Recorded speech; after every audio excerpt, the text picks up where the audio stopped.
What's going on, YouTube? It's Unger to the Max here. A salute to you. And it's Saturday, so why not just do a live stream and just talk some sports?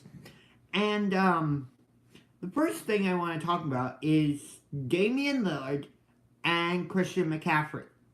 Now, you might be wondering, what's the connection between Damian Lillard and Christian McCaffrey? One went to Weber State and then got drafted into the NBA by the Portland Trailblazers. The other went to Stanford University and now plays running back for the Carolina Panthers. So where are you going with this, Josh? Well, I'll tell you where.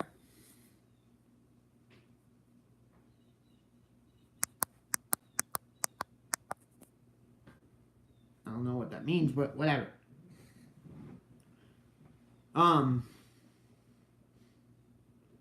So, Portland is on the West Coast, about as far west as you can go.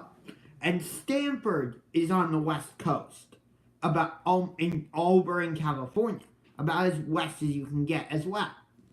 So, Christian McCaffrey, what's up, George Mollahan? And I know I messed up the first time unemployed Mario Yamasaki. People mess up. What can I do? Anyway, so Christian McCaffrey, as I said, went to Stanford to play football. Hey, what's up, Kivo? So, and there was a year where he was in the Heisman Trophy. He was a Heisman Trophy finalist. I believe it was the year Derrick Henry won the Heisman, but I could be wrong about that. But anyway, that's not my point. My point is, Christian McCaffrey probably would have won it if he didn't play at Stanford. Now, I'm not saying that because Stanford isn't a prestigious school or, nobody likes Stanford. No, that's not the reason. Because Stanford is a prestigious school, and there are plenty of Stanford Cardinal fans. But the reason I believe he didn't win is because most of Stanford's games are on late for people on the East Coast. A 7 o'clock kickoff time for Stanford in Palo Alto is like a 10 o'clock start here in Cleveland or in Boston or whatever. So not enough people saw what Christian McCaffrey did, unless Stanford had one of those primetime games on ABC or ESPN in that prime 8 o'clock window slot where people could actually watch it. But Stanford didn't really get enough of those. And somebody like Derrick Henry, well, Alabama's going to be featured a lot. I mean, they had a rivalry with LSU. They have the Iron Bowl with Auburn. They have big games to open the season against Florida State or, when Johnny Manziel was at Texas A&M before he screwed up. Alabama had big games against Texas A&M. They always seem to get the big games. So their players always get the national spotlight, which is part of the reason why I think Derrick Henry won the Heisman. Hey, Sin City Raiders, what's up? I'm very excited that the Raiders are moving to Vegas, and they will address that. But now I want to get to Damian Lillard. So, not many people knew who Damian Lillard was, because I had never heard of Weber State before. Never. The only reason I learned about what Weber State is because of Damian Lillard. Just like I didn't really know anything about Lehigh until CJ McCollum. But, Damian Lillard, since he's been in the league, has been balling. And the Trailblazers have been good. And Damian Lillard should be in MVP discussions. I mean, the guy had 51 points against Oklahoma City. Not last night, on Thursday. Although Portland lost that game. But anyway, but the reason he doesn't get MVP, he's not in the MVP discussion, is because he plays in Portland.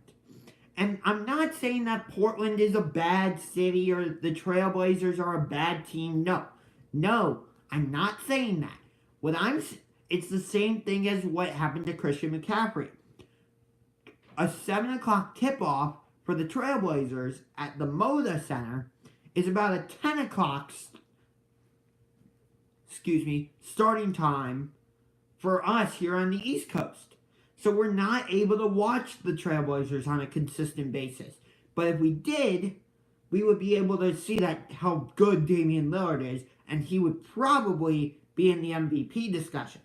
Now, I've heard from some ESPN reporters that if Damian Lillard were to play for the New York Knicks, he would be in MVP discussion. Well, partially, it's because it's the Knicks, and they're like, oh, we're the New York Knicks, we're the most famous NBA team. Shut up! Just because we're playing the world's most famous arena. Nobody cares! Just like the New York Rangers. That's why I hate the Rangers.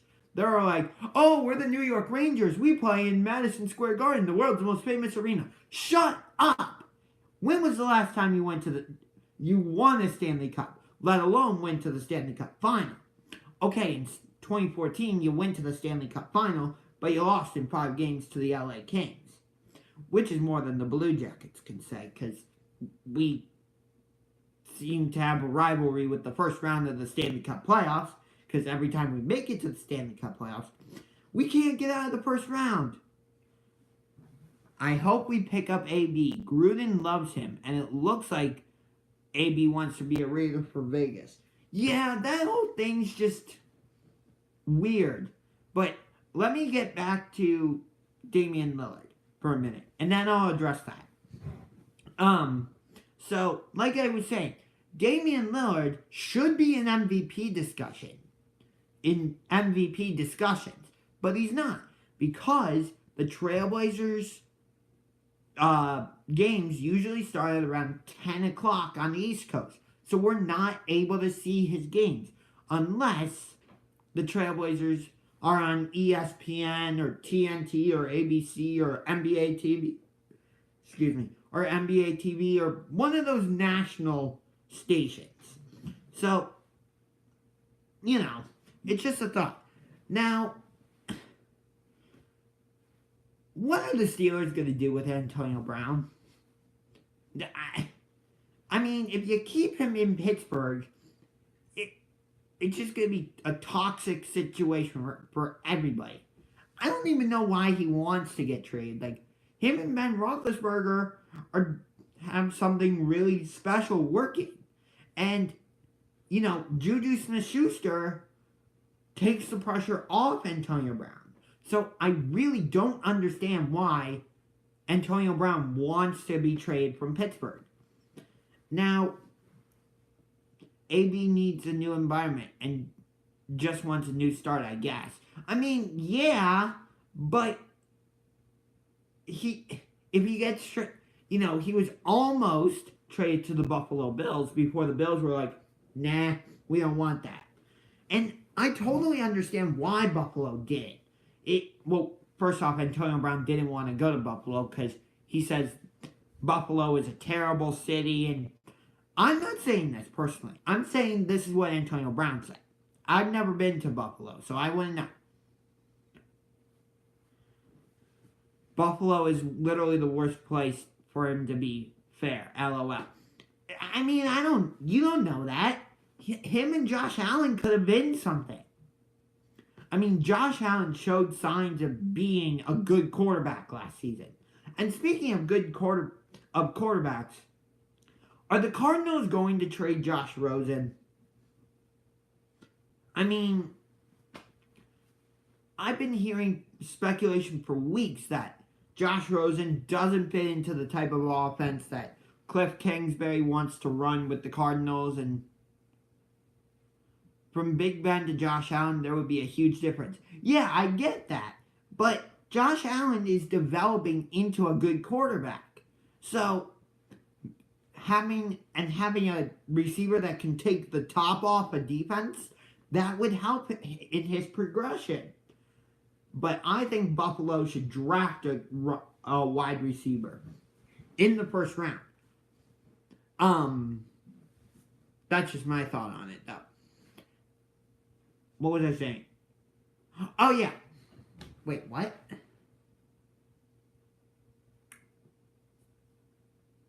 What was I just saying? Oh, Arizona. That's right. So, but it's the Bills. They wasted so much talent.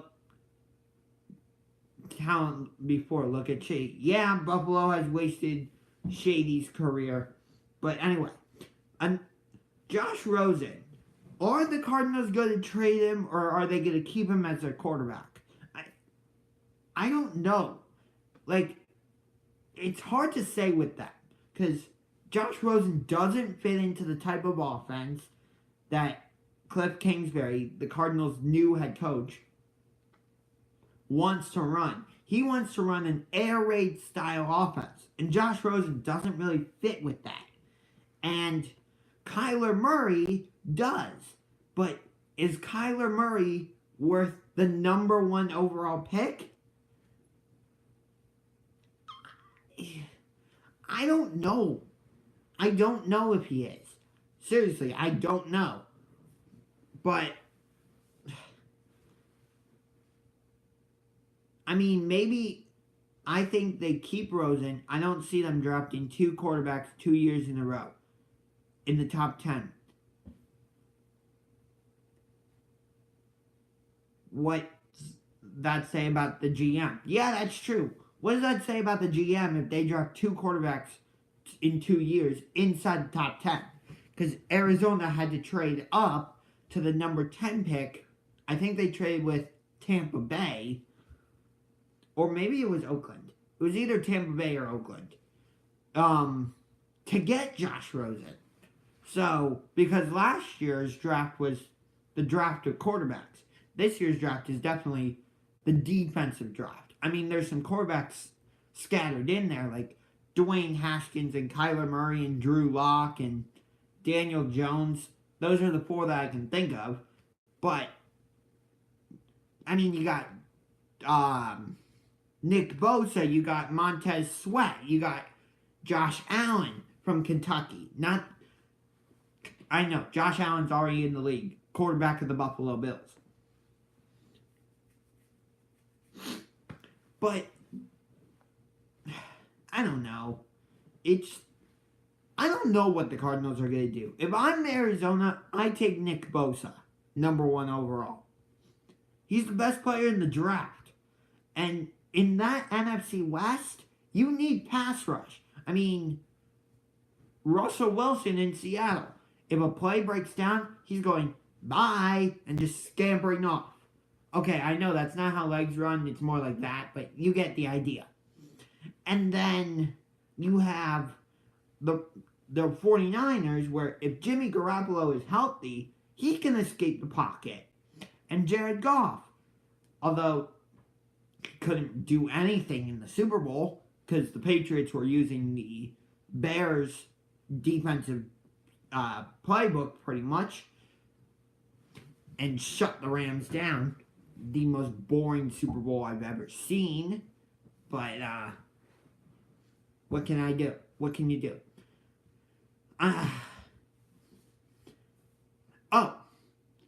To be honest, I could see Gruden drafting Murray if he drops to 4. Kyler Murray to Oakland. Possibly. Which, by the way, I heard the Raiders might actually be staying in Oakland this season. I thought it was official that they were playing at the San Francisco Giants baseball stadium, but now there's talks they might stay in Oakland for this season. I don't know. I don't know where they're going to play, and the Browns don't play them this season. This season, the Browns play the Baltimore Ravens. This is their home opponents. The Baltimore Ravens, Cincinnati Bengals, Pittsburgh Steelers, Miami Dolphins, Buffalo Bills, Seattle Seahawks, Los Angeles Rams, and the Tennessee Titans. Those are the Browns' home opponents. And the away opponents for the Browns are the Baltimore Ravens, Cincinnati Bengals, Pittsburgh Steelers, San Francisco 49ers, Arizona Cardinals, New England Patriots, New York Jets, and the Denver Broncos. The reason the Browns are playing the Broncos and the Titans is because the Browns finished in third place in their division in the AFC North, and the Broncos finished in third place in the AFC West, and the Titans finished in third place in the AFC South, because the Browns are playing the AFC East. So, that's why they're playing the Broncos and the Titans. So, let me address something. Tomorrow night, I will be taking videos and photographs from Quicken Loans Arena. We have, of course the Raiders have the hardest schedule, even though you were one of the worst teams. But I will be taking pictures and photographs, or pictures and photographs are the same thing, what the hell? Okay, video and pictures from Quicken Loans Arena. Because WWE Fastlane, the last pay-per-view before WrestleMania, is coming to Quicken Loans Arena here in Cleveland, and I'm going! I'm so freaking excited. Daniel Bryan against Kevin Owens for the WWE Championship. Although that should really be Kofi Kingston. But Vince McMahon screwed Kofi Kingston because right when Kofi Kingston was about to sign the contract, Vince McMahon comes out and says, you've done well. You know, you've beaten Daniel Bryan twice, but you're not good enough. That match wouldn't be a box office hit smash, which it definitely would be. But instead, he replaces Kofi Kingston with Kevin Owens. I think that's to set up a WrestleMania match with Kofi Kingston, Daniel Bryan, Mustafa Ali, and Kevin Owens in a fatal four-way match for the WWE Championship. We'll see. Other matches going on. The Usos will be defending their SmackDown Tag Team Championships against Shane McMahon and The Miz, who is actually from Cleveland. Let's see, you got Asuka against Mandy Rose for the SmackDown Women's Championship. Oh, The Shield is reuniting for one last time. And I say one last time because after WrestleMania, Dean Ambrose is not renewing his contract with WWE. So, The Shield is going against Baron Corbin, Drew McIntyre, and Bobby Lashley. You got Becky Lynch against Charlotte Flair, where if Becky Lynch beats Charlotte Flair, then that Raw Women's Championship at WrestleMania becomes a triple threat match between Ronda Rousey, Charlotte Flair, and Becky Lynch. But if Becky Lynch loses, which I don't think the WWE will let her do that, will allow that to happen, but if Becky Lynch somehow loses, then she's done. Let's see, what other matches are happening? Oh, there's a triple threat match at Fastlane for the Raw Tag Team Championships. You have the Revival, Scott Dawson and Dash Wilder, taking on the former champions, Glorious Bobby Roode and Chad Gable, and the newest tag team, Ricochet and Aleister Black. What other matches? I think that's all I can think of. There's the New Day are going to be at Fastlane, so we'll see what happens there. I think they might get involved in the WWE Championship match in some way, but we'll see. And supposedly Ronda Rousey's going to be at Fastlane. So we'll see what happens with that. I think after Becky and Charlotte's match, Ronda Rousey will get in the ring and attack them. I'm just saying. Yeah, but I'm really excited. And next Thursday, I'm checking another arena off my list when my dad and I go to Bankers Life Fieldhouse in Indianapolis to see Paul George come back to Indiana with the Oklahoma City Thunder to take on the Indiana Pacers. So, the other option was to see the Pacers play the New York Knicks. Boring. I'd rather see Paul George and the Thunder against against the Pacers. Both teams are in third place or are in the top 5 in their respective conferences. And the Lakers are just done. I don't know what went wrong with the Lakers this year. I really don't. Was it the possible trade? Although there was never going to be a trade because the Lakers were operating like the King's ransom and the Pelicans were just like,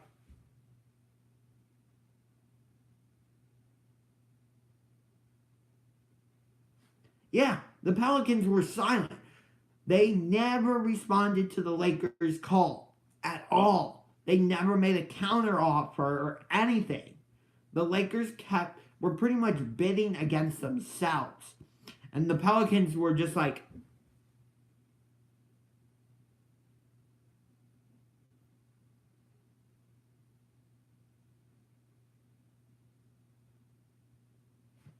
they were just sitting there in silence. Now, the Lakers should move on from AD and get Kyrie. I don't know. Maybe Kyrie is going to stay in Boston. I don't know. It's really hard to say. Because, there'll be stretches where the Celtics, with Kyrie on the floor, will play really well. And then there are other times where they just look disjointed and all out of sorts. Hang on 1 second. I'm going to go get myself a glass of water. I'll be right back.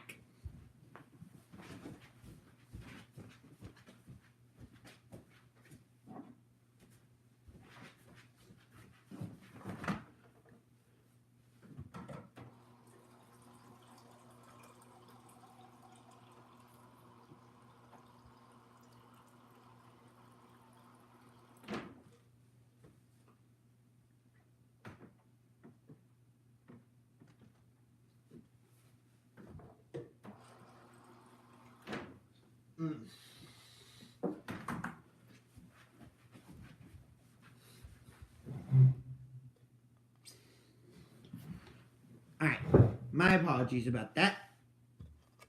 There we go. But,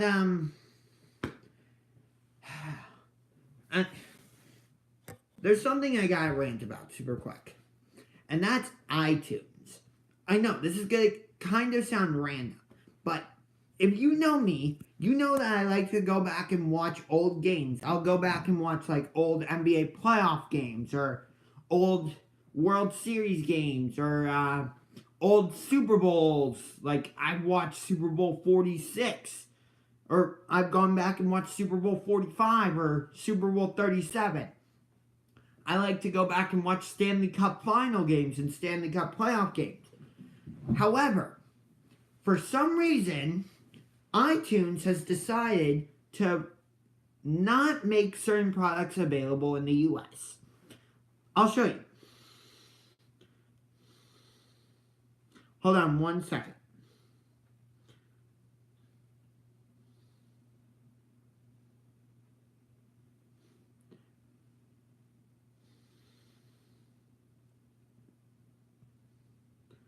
I enjoy watching the NBA Finals. I have a lot of episodes. But when I click Get More Episodes, what does it say? Item not available. The item you've requested is not currently available in the US store.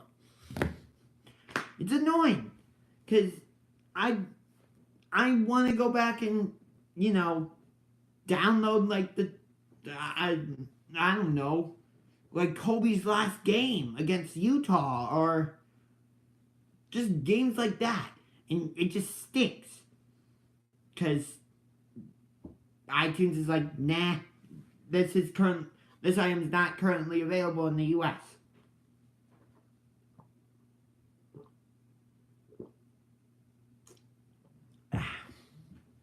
That's just something I wanted to get off my chest.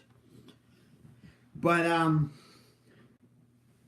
yeah, the Blue Jackets play the Penguins tonight, and I actually, even though I consider the Penguins to be a rival, I actually will watch Penguins games from time to time.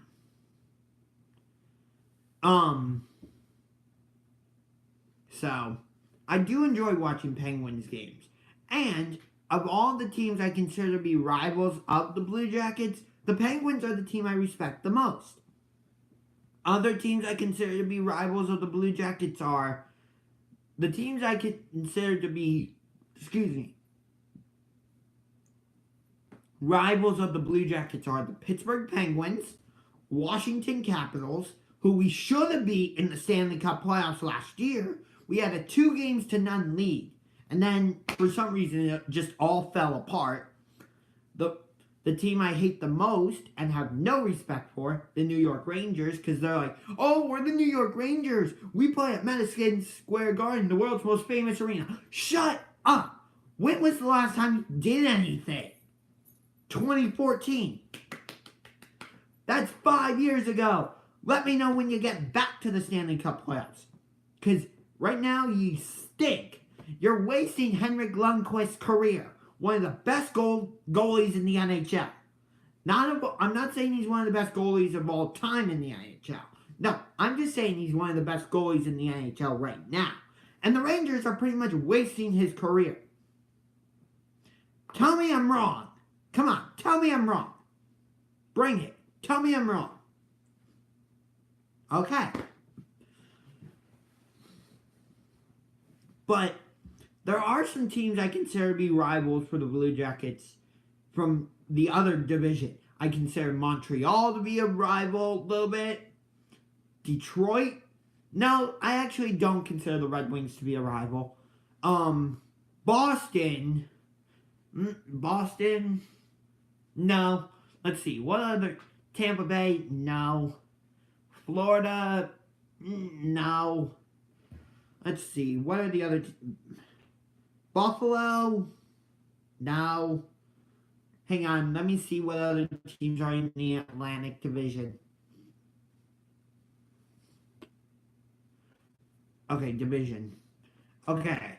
Tampa Bay? No, I don't really consider them to be a rival. Boston? No. Toronto? Not really. Montreal? I consider the Canadiens to be a little bit of a rivalry. Florida? No. Sabres? Maybe a little bit. Maybe. Detroit? I would say there's a little bit of a rivalry forming between the Blue Jackets and Red Wings. And the Senators are just back. So no. Now to our division. The teams again, the main teams I consider to be rivals for the Blue Jackets. Number one being the team I consider to be the biggest rival, the Washington Capitals. Number 2, the New York Rangers. Number 3, the Pittsburgh Penguins. Philadelphia. Hey, what's up, Gang Green? Philadelphia, I would consider to be a rival. Carolina, not really. The Islanders, there might be a rivalry forming between the Blue Jackets and Islanders. And the Devils, I don't consider the Devils to be a rivalry, but the New Jersey Devils are so boring to watch or to play against. They're such a boring team. It's ridiculous. I don't know what's happened with the Blue Jackets. I really don't. For a while, we were like the number 2 team in the Metropolitan Division. And now we're not even in the wild card. We're the first team outside of the wild card. But if we beat Pittsburgh, we would, depending on what happens with Montreal and Carolina,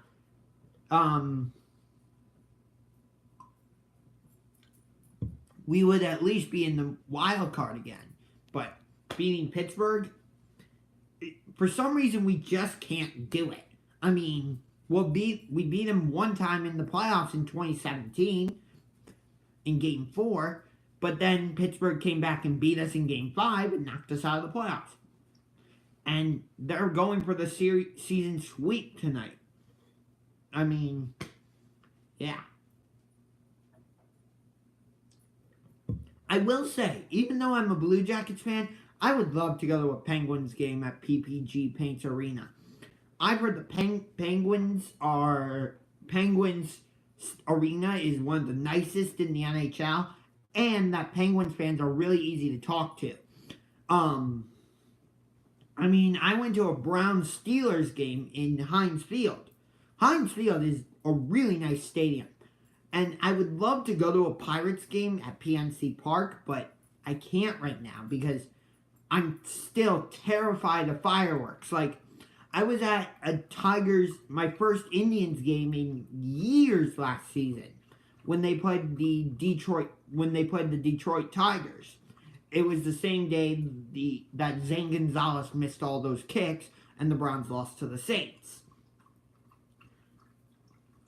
Maybe we win that game if Baker Mayfield was starting quarterback. I don't know. And I will address that. But let me just address this first. Pretty much for years, I have been avoiding going to Indians games at Progressive Field because they like to shoot off fireworks during the national anthem, when the Indians come out onto the field, and if there's a home run hit by the Indians, not by the away team, although one time, I think it was Alex Rios of Kansas City Royals hit a home run, and somebody for the Indians accidentally shot off a firework. It was really funny. And I was at home watching it on TV, so that's what made it funny. At least to me it was funny. But, and if the Indians win, they shoot off fireworks. So, it's just really hard for me. Like, I can't even with the Cavs, I can't watch my own team's intro right now. And if you know me from these videos, you know the Cleveland Cavaliers are my all-time favorite team. Even though LeBron is not with us, and we suck right now, and we do suck. I mean, we just got swept by the Miami Heat. Hey, what's up, Midwest? We just got swept by the Miami Heat last night. We lost 126-110, but I'm still a diehard Cavs fan, and I still want to go to games all the time. Yeah.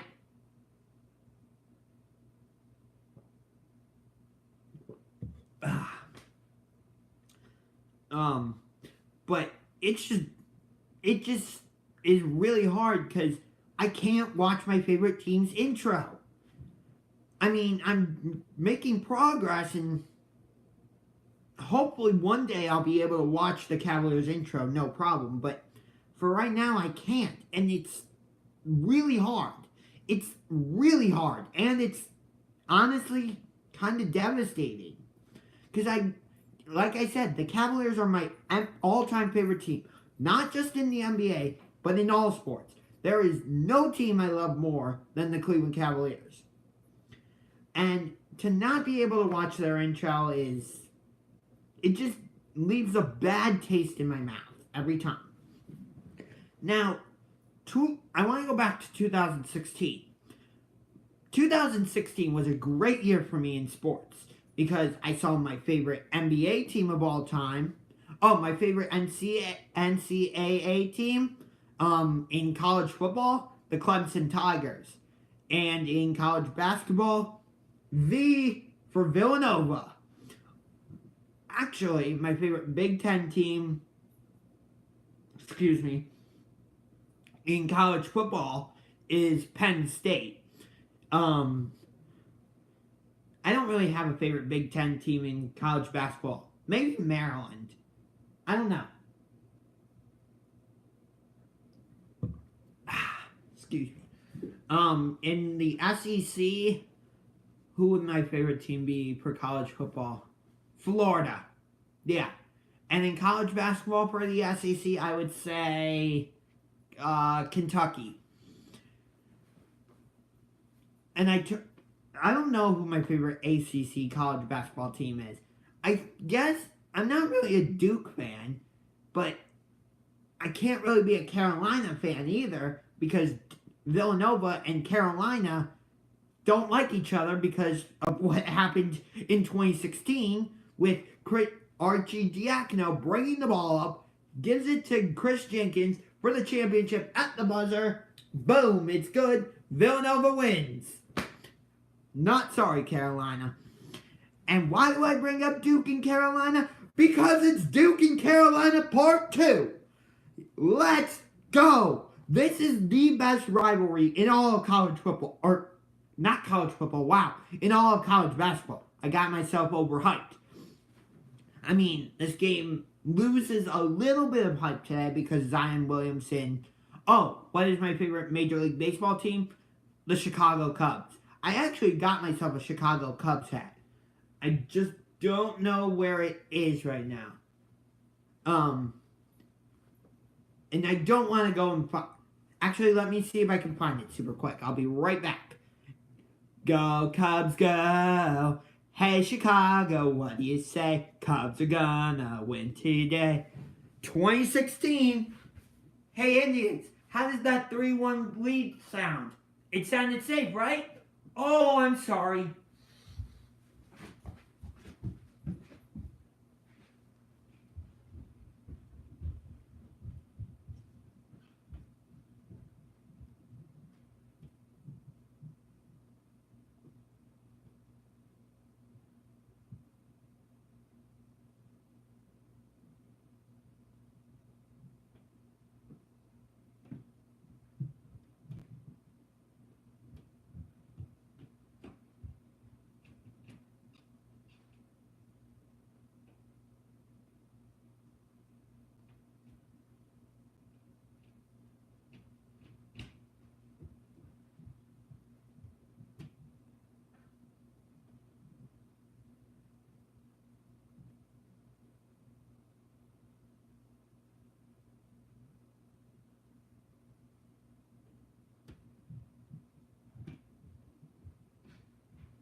I'm not sure where it is right now, so I'll definitely need to try and find it.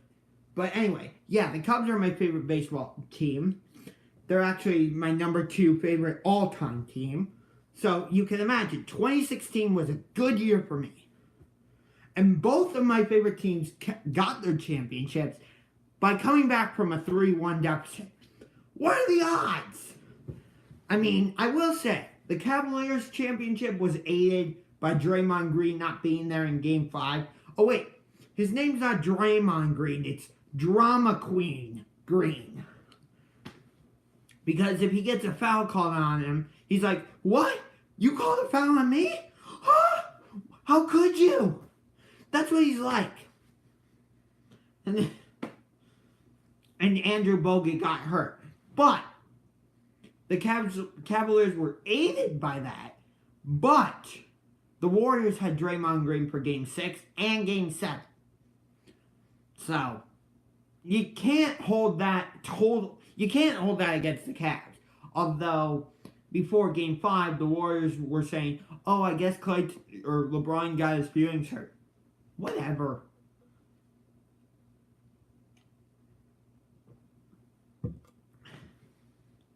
And it looked like the Indians were going to win the World Series. All they needed to do was win one more game. And for some reason, they couldn't do that. I mean, they had Game 6 and Game 7 at home in Progressive Field and got absolutely stomped in Game 6. Addison Russell hit a grand slam, which made it like 7-0. And then in Game 7, one of the best games I've ever seen, it went to extra innings after Rajai Davis hit that home run to tie it, and the Cubs won it 8-7. So let me rank the best World Series I've seen. Number 1, I would put 2017, mostly because of what happened in Game 5. I have never seen a game like that in my life. I mean, the Dodgers were up 4-0, and then Yuli Gurriel hits a home run to tie it, and then the Dodgers come back and take the lead. Jose Altuve says, boom, I'll hit a home run to tie it. I mean, it was just a back and forth game, and that was one of the best World Series I've ever seen. So yeah, I would put 2017 number 1, 2016 number 2, I would put 2014 number 3, even though the Giants won that. I do not like the San Francisco Giants. Because they're one of the biggest rivals of the Cubs, and I just don't like the Giants. Although their ballpark is really nice. I will say that. Number 4, I would put the 2013 World Series. Not just because of what that series meant to Boston, but that was a good series between the Red Sox and Cardinals. I mean, the way Game 3 and Game 4 ended were bizarre. I mean, first off, Game 3 ending on an obstruction call that gave the Cardinals the win was very interesting. I actually got to meet Ryan LaVarnway, who was with the Boston Red Sox during that World Series. And he said, I played for the Red Sox, so I didn't agree with the call. I guarantee you if I met one of the St. Louis Cardinals players who played in that game, they would say, it was a great call. Yeah, what was he going to do? And then in 2014, the game ended on a pickoff where Koji Uehara threw it over to first, and the first baseman slapped the tag on the Cardinals base runner, and the game ended. Two of the most bizarre endings I've ever seen. Okay, so number 5, I would put the 2011 World Series. Number 1, because St. Louis, even though I don't like the Cardinals because the Cubs were in it, but number 1, I would say that was one of my favorite World Series because St. Louis was a wild card team. And number 2, because of what happened in Game 6. The Rangers had the Cardinals down to their last out, not once, but twice. And they couldn't do it. And it all finished on a David Freese walk-off home run that sent the series to a Game 7, where the Cardinals won it. I think the score was like 6-2.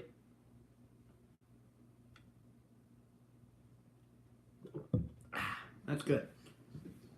But it was just a really... Hey, what's up, Taylor Curry? What's up, man? I'm glad you could come aboard. Hey, if you guys have questions for me that you want me to answer, go ahead and write them in the comments. This is a Q&A after all. I know I've been talking a lot, but if you guys have questions you want me to answer, you want my opinion on, or as long as they're sports related, I don't really know anything about cars. Although I know some stuff about auto racing. Like the IndyCar series kicks off this weekend in St. Petersburg. I don't remember who the defending champion is. Who do you think the Ravens need to draft or do in the offseason? Honestly, what do you think of the what? What do you think? MLB, NFL Central. What do you mean by that, Midwest Sports? I don't understand that question. But let me address Taylor Curry's question. Who do you think the Ravens need to draft? Or, well, they just lost Eric Weddle. So I think they need to find somebody to replace him. Because he did well with the Ravens. So, and the Browns offense, what do you think of the NL Central? Okay. So I will address that question, but let me answer this Ravens question first. And this is coming from a Browns fan. But, you know, Cincinnati's going to have a different style of offense with Zach Taylor as their head coach. I think they're going to be more of a passing offense. And they have the weapons to do it with John Ross and A.J. Green. And then you have the Browns, who I think we're going to be a passing team with Baker Mayfield, Jarvis Landry, David Njoku, Duke Johnson, I think is going to be turned into a slot receiver. I don't know what to make of the Steelers, but talking about squarely about Cincinnati and Cleveland, because of those two styles of offense, I think Baltimore needs to draft somebody to replace Eric Weddle. You can't, or go out and sign a veteran to play that same position. I think he played quarterback. Not quarterback, because that's Lamar Jackson. No, cornerback. So, or he might have been safety. I don't remember.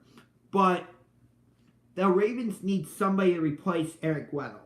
Otherwise, they're going to get exposed on that side. Now, to Midwest sports question. What do I think of the NL Central?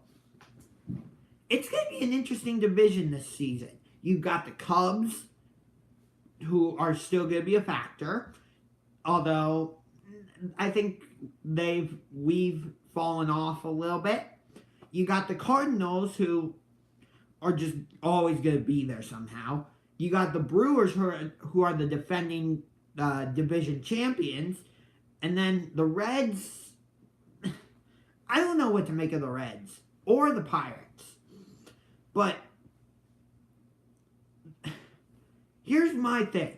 The reason the Brewers lost that series to the Dodgers in the NLCS last season and did not make it to the World Series, where I think they would have lost to the Red Sox.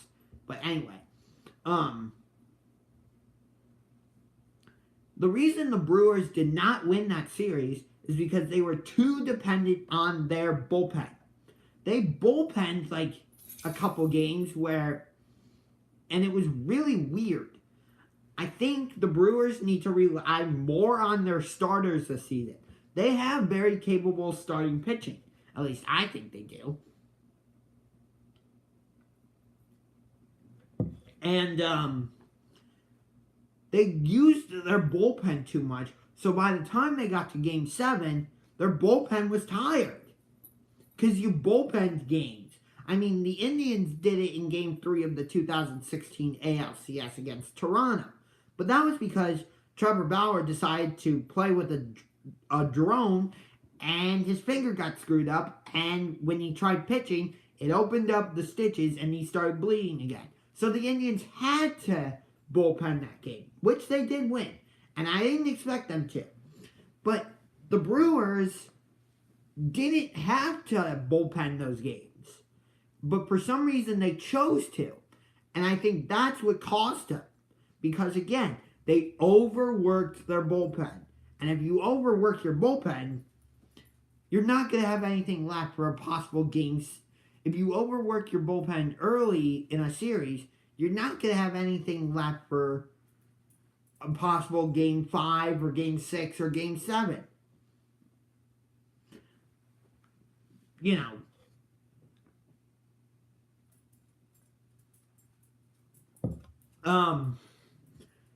Like I said, the Cardinals are always going to be a factor. Matt Carpenter's playing really well. Now they have Paul Goldschmidt. That makes them very dangerous. And even though the Cardinals are one of the Cubs' biggest rivals, and I said this about the Pittsburgh Penguins with the Columbus Blue Jackets. Even though the Cardinals are one of the biggest rivals for the Cubs, I respect them. And in fact, I would love to go to a Cardinals game. I mean, they're one of the most historic teams in all of baseball. What the heck? I just got my 10,000 steps. And I haven't been stepping. But, yeah. And then the Cubs, I don't know what to make of the Cubs, honestly. I mean, they're still going to be a factor in the playoffs, and I think they will make it to the playoffs. But I don't know if they're in a position to win the division.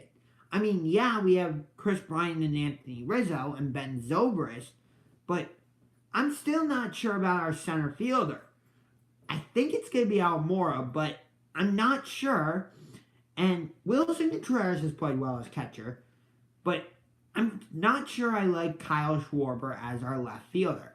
I think I'd like to see him, although I can't say this because the NL doesn't have a DH, but if the National League would just adopt the DH rule, he would be a great DH. I mean, look at what he did in the World Series as a DH.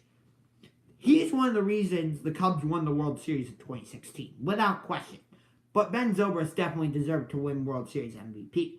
I mean, he delivered the key hit that in the 10th inning of Game 7 that allowed the Cubs to win that game.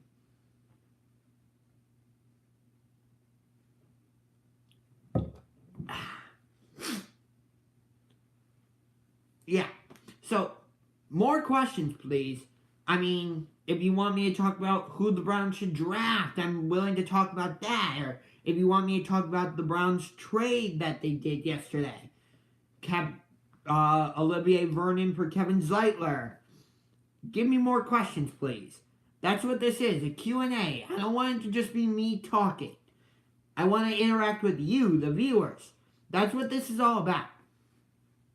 Let me go fill up my glass of water again, super quick.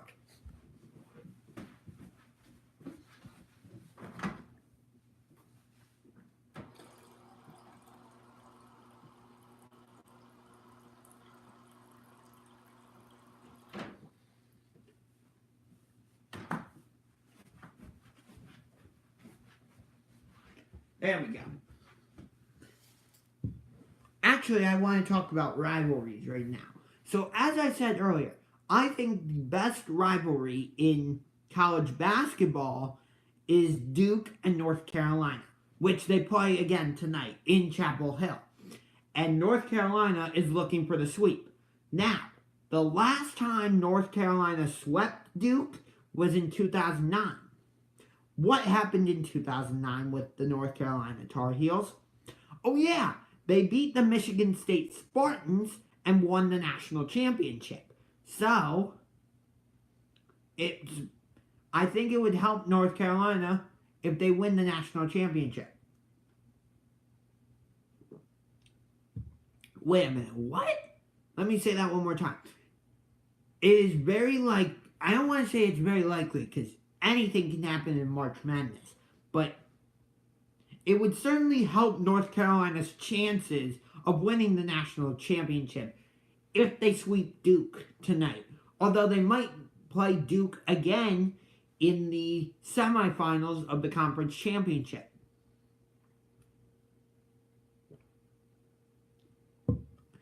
And North Carolina is still vying for a 1 seed in the bracket.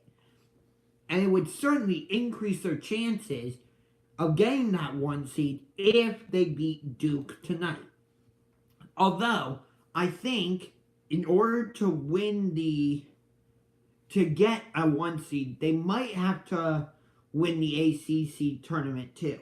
I don't know. Virginia's going to get a number 1 seed. I would say Gonzaga's probably going to get a 1 seed. Maybe Tennessee. But it might be Duke and Carolina who get those last 2 1 seeds. I don't know. But, okay. Best rivalry in college football. I want to say Ohio State, Michigan, but that's not it. Because Ohio State has dominated Michigan. I mean, this last season was Michigan's best chance to win. They were the higher ranked team. They were the favorites to win, and Ohio State was dealing with some turmoil, I think, and Michigan got spanked. So I'm not going to say Ohio State, Michigan. And not Florida State. Because that game doesn't mean anything usually. Because both teams have been bad. I'm going to say the Iron Bowl. Alabama, Auburn. Because when these two teams meet, there's usually something on the line. There's usually something on the line. I mean, I would also include Alabama, Georgia in that discussion. But when Alabama and Auburn meet, there's usually something on the line.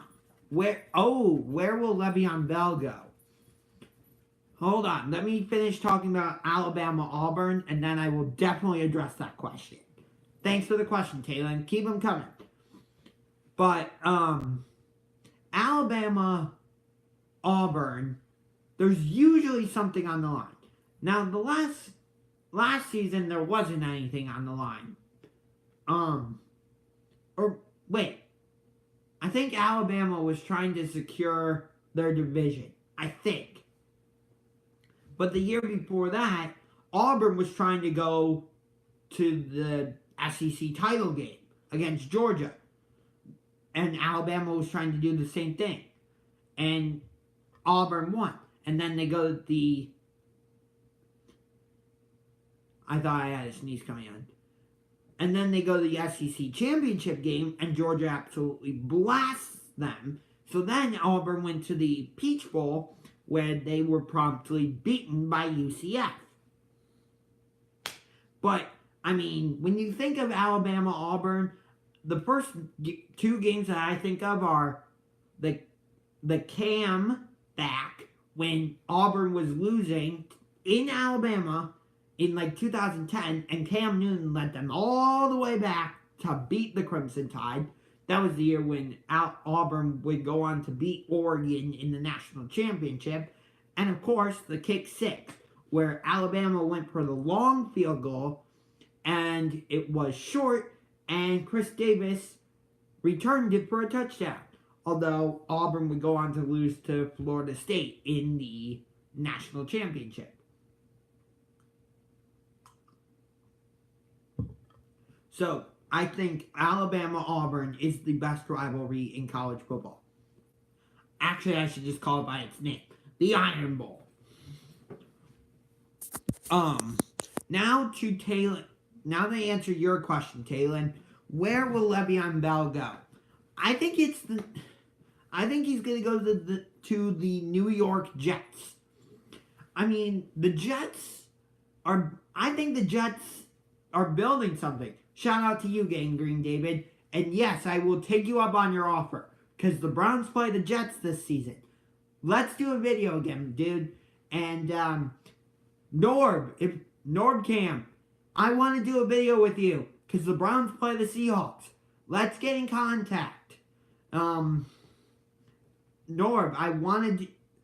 If anybody knows Norbcam... Tell him Unger to the Max wants to do a video with him for Browns vs. Seahawks. Nope, it's Seahawks vs. Browns. Because if you say Browns vs. Seahawks, it makes it sound like the game's in Seattle. But no, the game's in Cleveland. But the NFL isn't going to release their schedule until after the draft, which I like. And I will address that, actually. But back to your question, Taylor. Where will Le'Veon Bell go?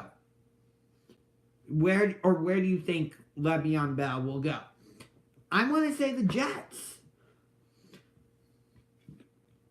I mean, Tom Brady's not going to be able to play forever. I mean, he's just not. It's not possible. And it's not even like all 6 of those Super Bowls are legitimate. Some of them are, some of them aren't. Super Bowl 49, not a legitimate Super Bowl. Super Bowl 51, that was only because the Falcons decided to not play in the second half. or just not show up. But anyway,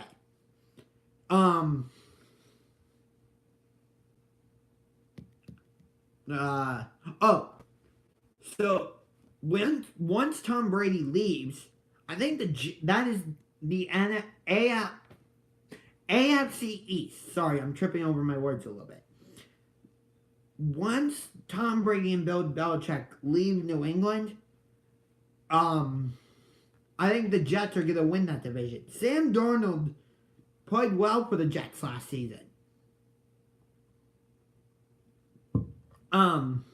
I do think, and one of the things I think the Jets were missing was a running back. And Le'Veon Bell is certainly a running back who plays well, and he's just like, nope, I'm not going to play for you, Pittsburgh. Stop franchise tagging me. So I'm just not going to play this season.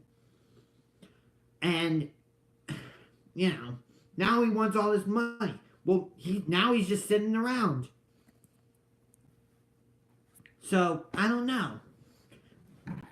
I think the Jets, but, yeah, I think Le'Veon Bell is going to the New York Jets. So, to the schedules. I love that the NFL waits until after the draft and free agency to release their schedule, because you might have a good rookie versus rookie matchup. Like I'm guaranteed the NFL intentionally put Jets versus Browns on Thursday Night Football week 3, or maybe not intentionally week 3, but you know what I mean.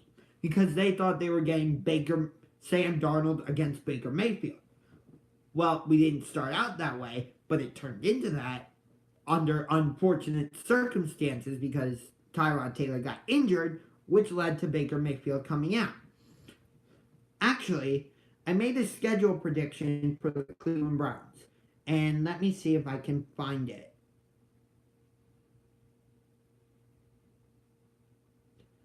Duo live with Ingraven. Also, if the Browns play the Ravens, who will win this season? Yeah, that's hard to say. Yeah, but I am gonna reach out to Ingraven, and I think I'd be willing to do another video with him. It was fun doing videos with him last season. That's partially how I got over 100 subscribers. So thanks to Ingraven, and welcome to all the new subscribers, by the way. And for some reason, YouTube has changed their policy, so I'm not allowed to say that word that appears in red. So if you like this video, click that word that appears in red at the bottom. It starts with an S. Yeah, that's how I have to say it now. But let me see if I can find that article. Yeah, I've actually heard a report that the Browns might be starting the season in primetime at Arizona. So here's my prediction for the Cleveland Browns schedule. Week 1, at Arizona, Monday Night Football. Week 2, home against the Cincinnati Bengals. Week 3, at the New York Jets, Thursday Night Football. Week 4, at the Pittsburgh Steelers. Week 5, at the New England Patriots. Maybe Sunday Night Football. Week 6, home against the Tennessee Titans. Week 7, home against the Los Angeles Rams. Sunday Night Football. Week 8, at the Cincinnati Bengals. Week 9, bye week. Week 10, home against the Seattle Seahawks. Sunday Night Football. Week 11, at the Baltimore Ravens. Week 12, at the Denver Broncos. Week 13, home against the Miami Dolphins. Week 14, at San Francisco. Week 15, home against Pittsburgh. Week 16, at Buffalo? No, I'm sorry. Home against Buffalo. And week 17, home against Baltimore. I think I forgot to include the Jets. No, I didn't. I got it, everybody. But that's my schedule prediction for the Cleveland Browns. That's my predicted schedule prediction for the Browns. If I'm right with any of those games, that would be amazing. Although I've been good with predictions lately. Although I wasn't very good with my score prediction for the Super Bowl. 13-3. Best Super Bowl ever. Yay!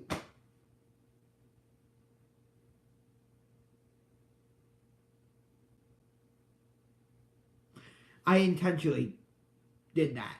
Because that was the most boring Super Bowl I've ever seen. I guarantee, if the refs hadn't called did call pass interference, then the Saints probably win that game, and we get an entertaining Super Bowl between Breeze and Brady.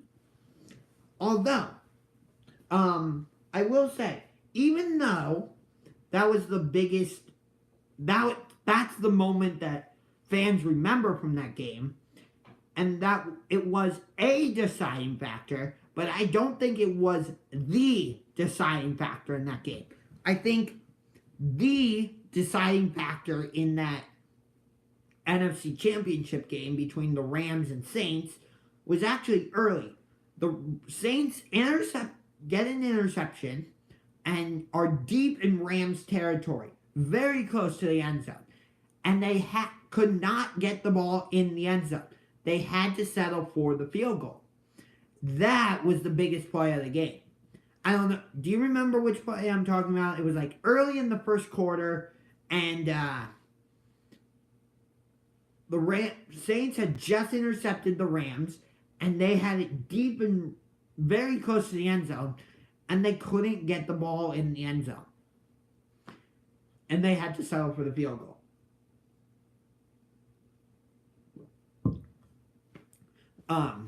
Yeah. So that to me was the biggest deciding factor. Not it. The missed pass interference call was a deciding factor, but to me it wasn't the main deciding factor. If that makes sense, it was a huge contributing factor. And in the AFC Championship game, I will say, first off, that did touch Julian Edelman, so that should have been a fumble. Chris Hogan did not make that catch. That was the most pathetic and that was the most pathetic roughing the passer call I have ever seen. But Dee Ford, you and the Chiefs had that game won. But you decided to line up in the neutral zone, and on the possible game-ending interception, you get called for offside. Good job. So now on to UFC. So UFC 235 just happened and last week, and it was an okay call. Both championship bouts were okay, but neither really was explosive like what I was expecting.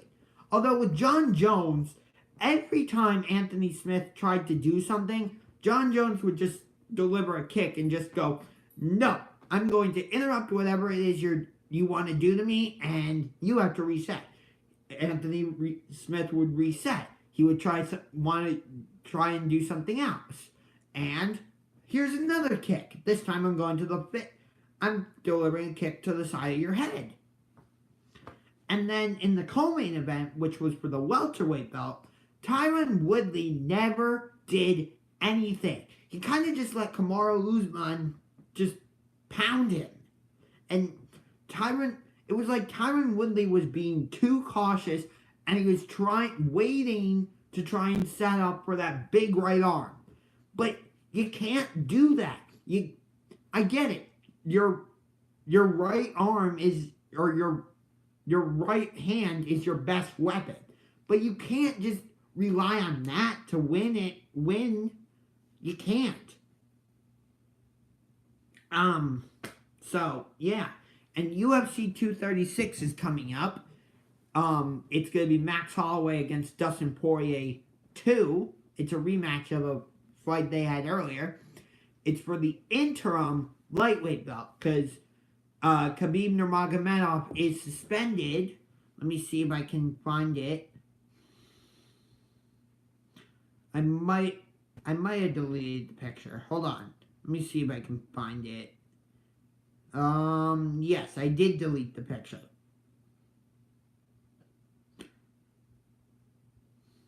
Okay. Yeah, I had taken a picture of the suspensions. Sports game. What? What'd you say that for, Talon? Will you ever play video games on the channel? Sports games? Probably not. This isn't really a gaming channel. So probably not. But so Khabib Nurmagomedov is suspended, and so is Conor McGregor. Both of them are suspended because of what happened after UFC 229. You know, that altercation. So I guess this is now episode 2 of Talking UFC. So who do you think will be in the Super Bowl this season? Now you just completely changed the topic. Good job. Oh, I'm fine with that though. It's early to say who I think will be in the Super Bowl. I don't think it'll be the Patriots. I think it's going to be the Chiefs and no, not the Saints.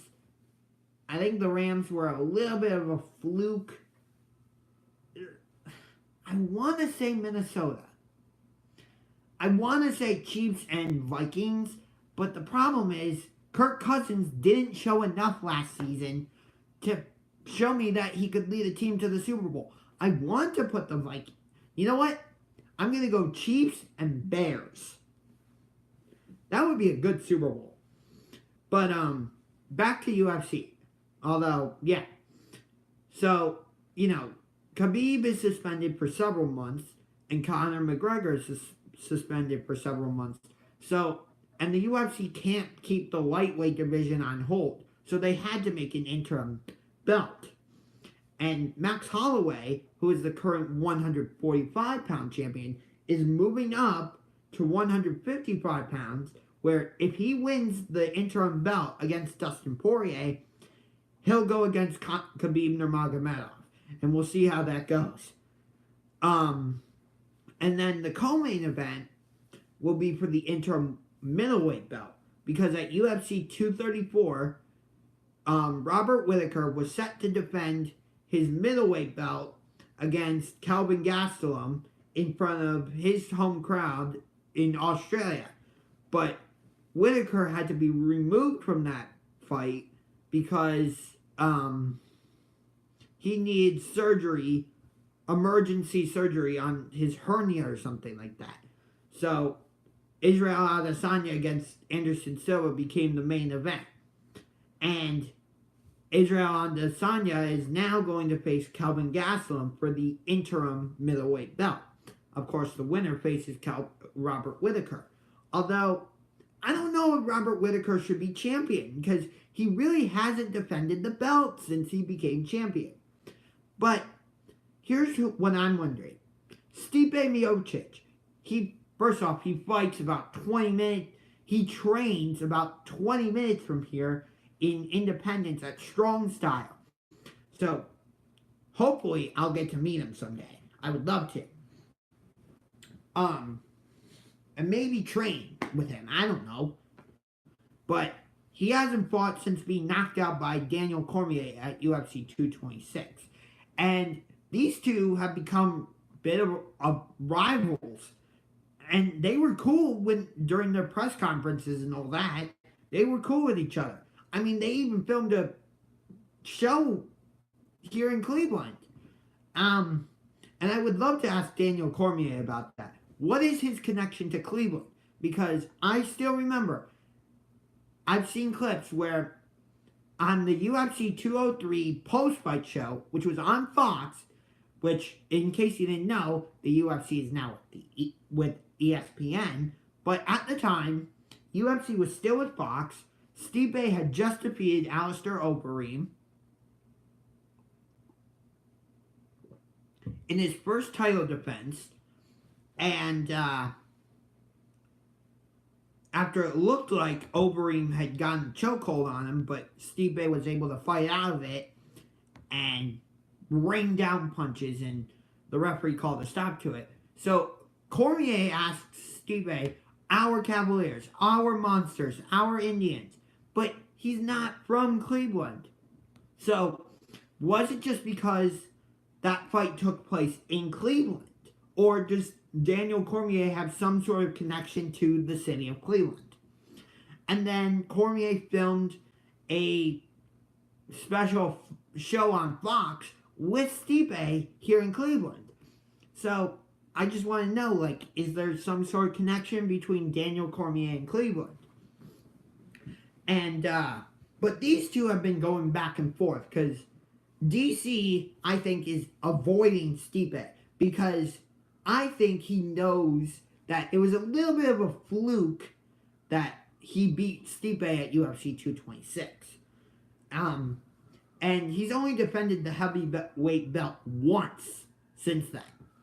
And that was against Derek Lewis at UFC 230. And Cormier pretty much dominated that fight. It wasn't that great. Although I didn't watch that pay-per-view. I don't watch every UFC pay-per-view. I just watch the ones that I really get excited about. Like UFC 235, I was excited about. UFC 232, I was really excited about. And speaking of UFC 232, since Amanda Nunes won that belt, the featherweight belt, she hasn't defended it. And UFC 232, the main event was John Jones against Alexander Gustafsson. He fought at UFC. John Jones defended that belt at UFC 235.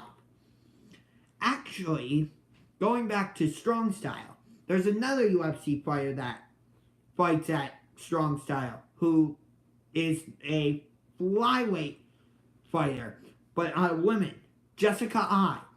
I saw a report on ESPN yesterday that the UFC is targeting a title fight between current flyweight champion Valentina Shevchenko and Jessica Eye at UFC 238. We'll see what happens. But bring the UFC back to Cleveland. I mean, it hasn't been back since UFC 203. Does Stipe or Jessica Eye need to be champion for that to happen? Like, I would love to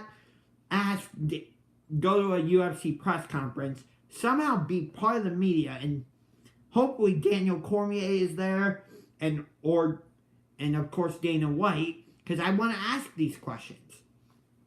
So that's going to do it for this live stream. Hope you enjoyed it. If you did, punch that like button like a UFC fighter, and punch the red button, that red button that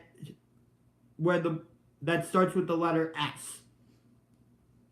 So until next time, this is Unger to the Max signing off with a salute and go Cubs go. And be on the lookout, because I will be posting videos from WWE Fastlane, where I already can tell you Daniel Bryan is unfortunately going to retain his WWE Championship. And hopefully Becky Lynch beats